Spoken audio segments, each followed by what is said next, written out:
Shall we begin?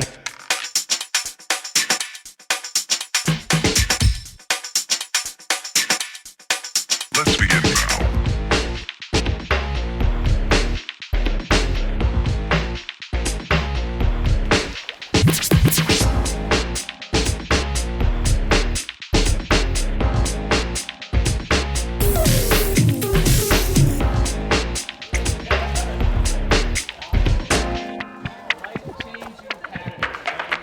Let's begin now.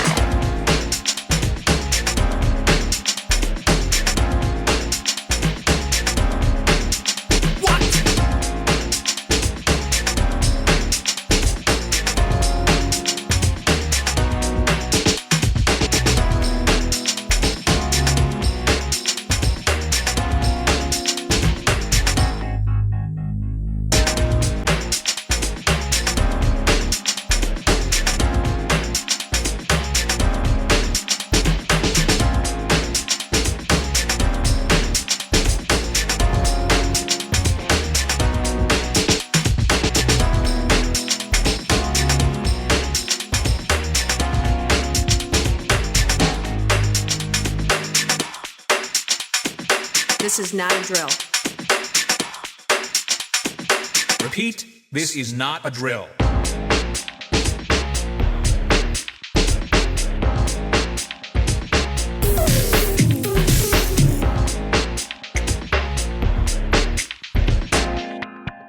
Is that all you got? Let's begin now.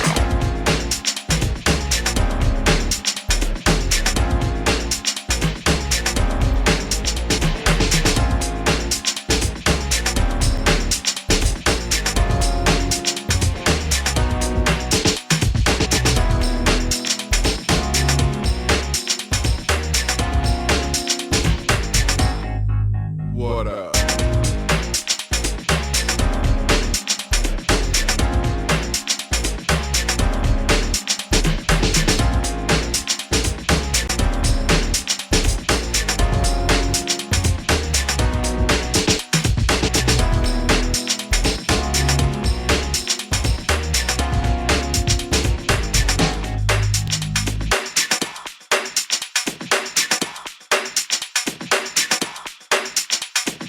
Oh, for sure.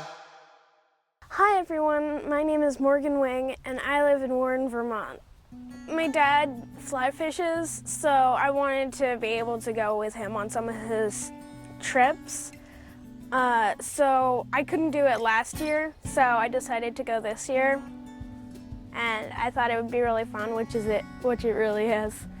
This year's trout camp was located on the shores of beautiful Lake Wallace in Vermont's scenic Northeast Kingdom. Jackson's has been a favorite destination for decades. Perhaps it's the pristine lake, or the sandy beach, or the fact that each cabin has a complete kitchen where you can save money by making your own meals. Although for us, all meals were provided by the friendly staff. Jackson's is a fun place to stay and everyone loves it here. Family and friends come for a few days and some rent for the whole summer. For us, it was the perfect location for our fly fishing adventure, to meet new friends with a common interest. We were all looking forward to what the 6th annual Vermont camp had waiting for us. The lodge is situated right on the Canadian border with constant border patrols. So this is pretty cool. Right now, I'm in America, but now I'm in Canada, and now I'm in both. So I'm in 2 countries, which is pretty cool. Because over there, it's Canada. Over there, it's America. This is the border, so you can tell which country you're in. It's pretty cool, so go America and go Canada. 16. We're in a brand new venue for us. After a short introduction and briefing by camp staff on the rules and regulations, the 12 of us, with ages between 13 and 16, 3 girls and 9 boys, were in for our first surprise. Christmas had come early. We were all given enough gear to start us on our fly fishing journey. Fly boxes, lines, flies, forceps, floating, to name just a few. Most of this was donated by the many camp sponsors. This stuff was all new to me as it was totally different to my bait fishing gear at home. And to top it all, a great Orvis fishing pack to keep it all safe. We were told what the various gear was for and how to use some of it. The real use would come in later. While we were sorting everything out, we had a history lesson on fly fishing equipment, and we were soon into our first lesson. The knots we would need, how to tie them, and what they were used for. Well, the knots, there's the blood knot and I forget what the other one was, but they were both pretty difficult to learn, but also really useful because you're gonna need to know them if you're gonna fly fish. And if you don't, then you might need someone else to do it for you.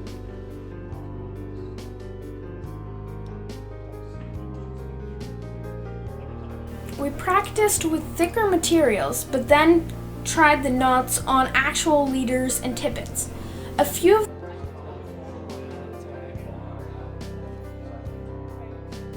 of the others already knew about some of the knots we were shown.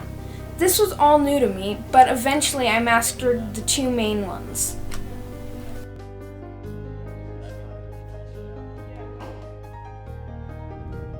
Next, we were all issued rods and reels and walked over to a nearby fishing pond for our first lesson in fly casting. This was completely new to me as I had only been bait fishing before.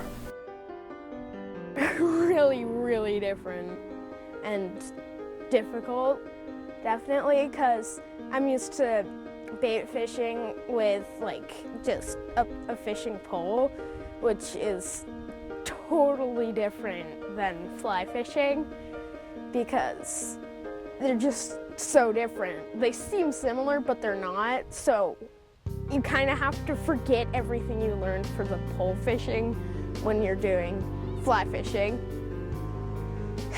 because it's just different. Well, see, I kept on going forward too fast because you have to stop when you're like back. Also, I would go too far back, so started out with not that good of casts, but now I can get the fly to go in an area where I want it to go. Not really like specific places yet, but I mean, I've only learned this in a few days. For most of us, this was a new experience, but for those who had fly fished before, they quickly changed out the wool practice fly with the actual flies we were given.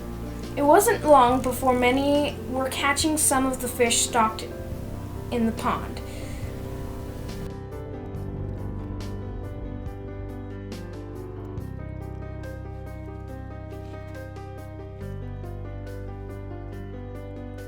For those of us who were brand new to fly fishing, we kept going with the wool fly until we thought we were ready for the real deal. We all had our own personal instructor, which was great for learning, but also to give us support and encouragement in this strange new sport. I was hoping to catch my first trout on a fly, but it wasn't to be. Watching the others haul in a few, this made me more determined for the coming days. I was really looking forward to what they call the tug.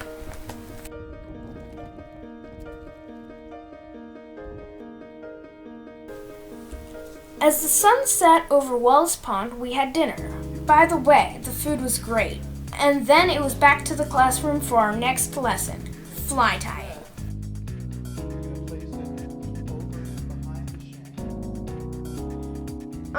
Well, with the fly tying, at first you're like, you don't know how you would be able to, but once you know, like, the basics, like how to wrap it around, how everything works, it's actually kind of easy to understand and guess how to, like, figure out how to make certain flies. A woolly bugger, maple syrup, and then I just made a few of my own that I just was like, you know what, I'm just gonna tie this.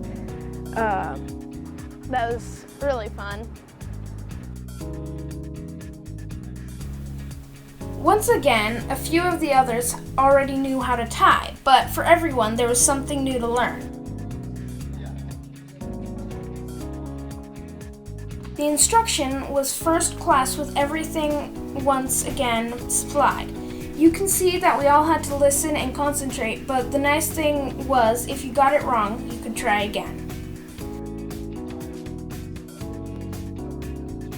I think this is something I would like to continue in the future, as I thoroughly enjoyed my first experience and my flies turned out pretty good. Time will tell if the fish like them.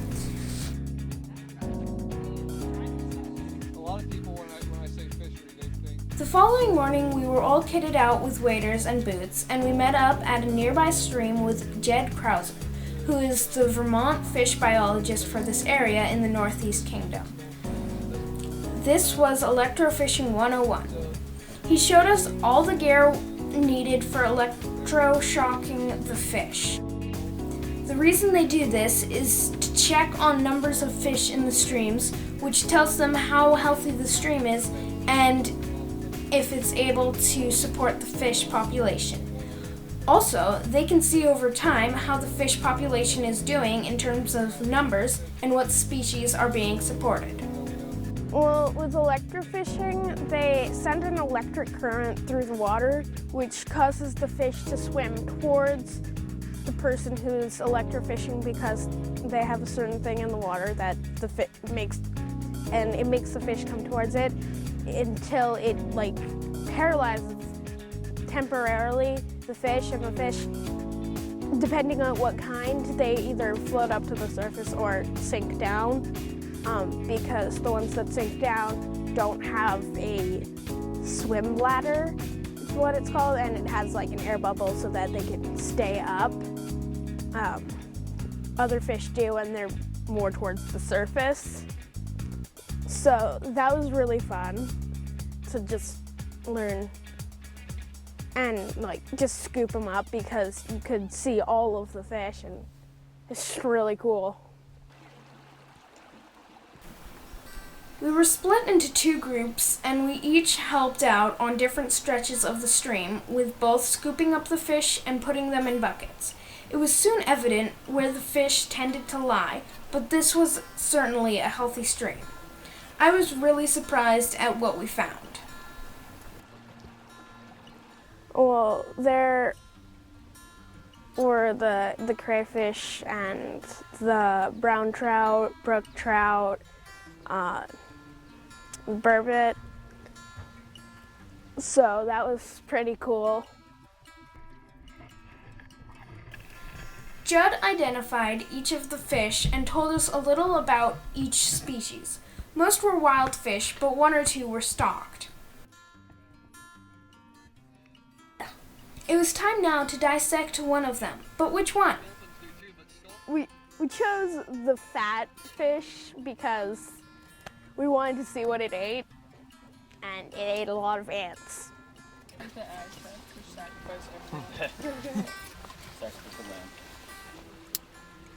So, with a small fish, you can kind of flick him on the head, and he's pretty well out of it. I probably didn't kill him, but it stunned him enough. Wow. I'll just give him another flick just to be sure. Let's see. Could someone hand me a bucket? Here's the anal fin.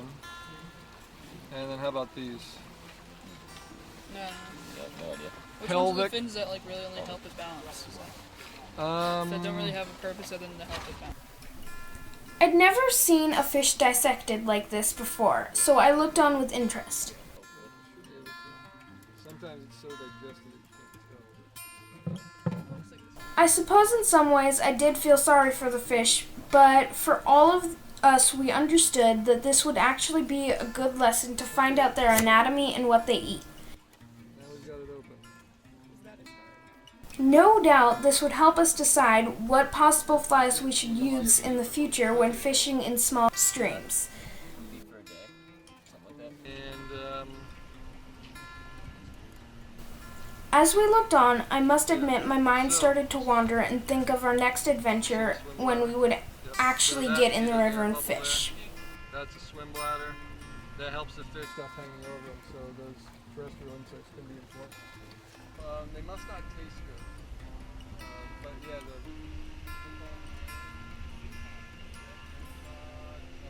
eel powder. All geared up, we marched towards the Connecticut River, which for many of us would be the first time to experience actually wading in a river. That was really, really fun to learn. Plus, the way the water is on your legs, like, it's not like anything you've ever felt before. It's just the water pressure on your legs. It's mostly on one side, but it feels so cool. And it's really fun to wade into the water, into the current. Just make sure that you don't face away from the current because then you could get knocked over and that would be bad. Always face into the current when you're turning. The river can be a dangerous place, so this was a valuable lesson. Most traditional way to fish a dry fly is Now it was time to learn how to fish. First up, dry fly fishing. Well, with dry fly fishing, you have to make sure that the fly floats on the water as it goes down. And so what you do is you cast it upstream, and then it floats on the water down, and then you pull it in and you cast again upstream. And if it goes under and not by a fish, sometimes you just need to dry it out, but sometimes you need to put the fly into this powder and then put some floating on it, and it's really good, and it just floats again because it's all the water moisture is just sucked out. Again, we were in two groups, and next up was streamer fishing. Well, with streamers, it's under the water, so you can't see if the fish grabs it. But what you do is you cast it upstream or across from you, and you let it go down, and then it like swings around, and then sometimes you just let it dangle for a few seconds, and then you recast up and let it drag down. And you might move to a different spot, see if it works better. That was really fun because I got a few bites, but nothing really, but it was just really fun to just know how to do it and that I was doing it right. And I was kind of nervous because I hadn't had a hook on before. But now that I had a hook on and I was doing it, I was like, hey, this is fine. I'm not going to hook myself. And it was really, really fun. We were spread out, and each of us had our own guide who, for the most part, showed us how and where to fish. Many, once again, caught fish, and a few of us were just hoping we would feel the strike and land one. The following morning, we met up with Joe Norton of Trout Unlimited, working on a huge conservation project in the Connecticut watershed. We saw some of his strategic wood additions, where like they put some wood in strategic places so that it would help make the rivers better places for fish to live in. And there was also some places where they had like adjusted some things so that the river would be better for the fish and therefore the ecosystem. the culverts and put the bridges in because the culverts were either too small or blocked trout migration. We planted some trees and some willow whips, so we put those in the ground, and a lot going on. We dug up young trees and replanted them near the stream to provide cover and stability to the banks. A variety of firs, willow whips, and young maples were replanted and watered, and hopefully they will take root and flourish.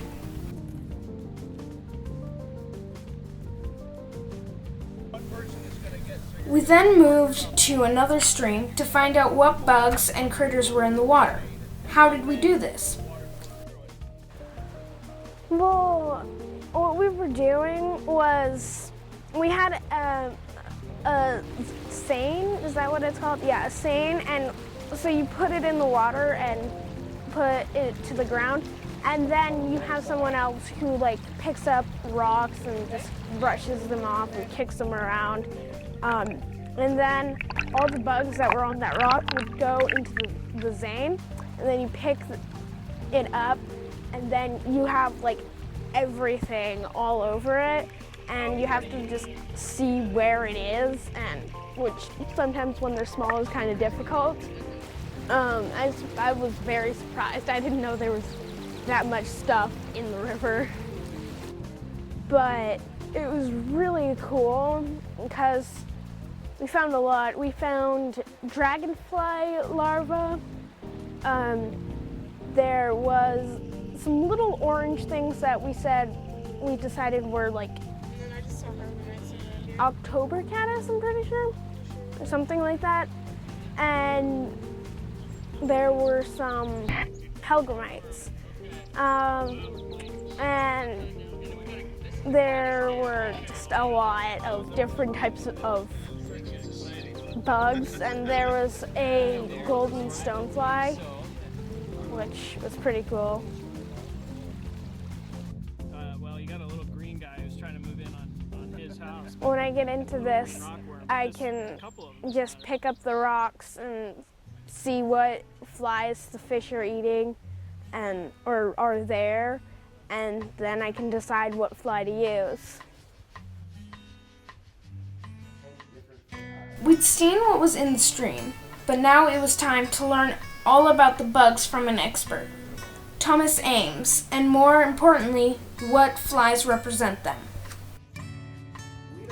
What happened was there was a slideshow with a lot of photos of bugs at different stages, flies, and there was like, pretty sure 5 different types. Yeah, 5. And so came up with the term depot, D-E-P-O-T, and each of the letters stands for a different family or group of flies, and I forget what most of them were, but it was really, really cool to learn all of those different types of flies and how there was just so many, and it's just really cool.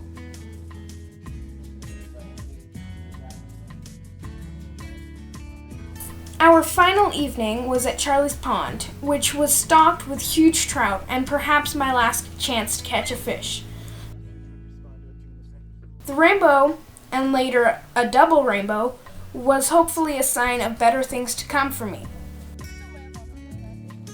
Traditionally, this had always been tough fishing, but on this evening the fish were on our side, and it wasn't long before many fish were caught and released. There were some monsters in the pond, including a recent stocking of steelhead, which is actually a rainbow trout.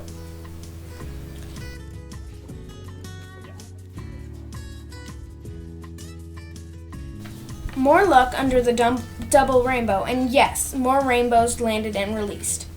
As I looked around the pond and saw just about everyone else catching fish, I was becoming a little frustrated. Were the fishing gods against me? I don't know, but I knew deep down that my time would hopefully come. I could see the delight on the faces of my fellow campers as they caught fish. But as time went on, I started to doubt that I would have the sensation and catching a fish on a fly.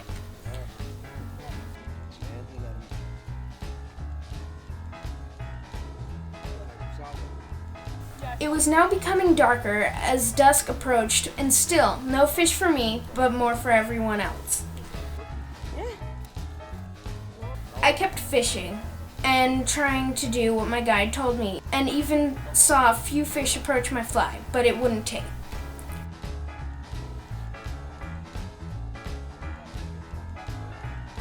More fish for others. So what happened was it was like a huge jerk on my line, so I just lifted it up and I kept it up, but the first 2 times it broke off. The third time I got it in.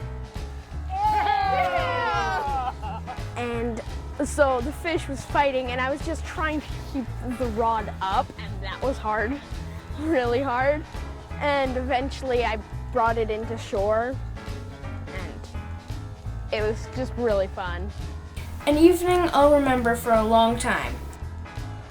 The final morning and the last chance to fish. Many went back to Connecticut, others went out on Wallace Pond, and some tied flies. This was a great experience which I will never forget.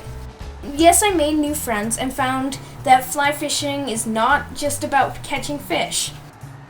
I learned many new things and realized that we have to look after our environment to ensure the future and the fish.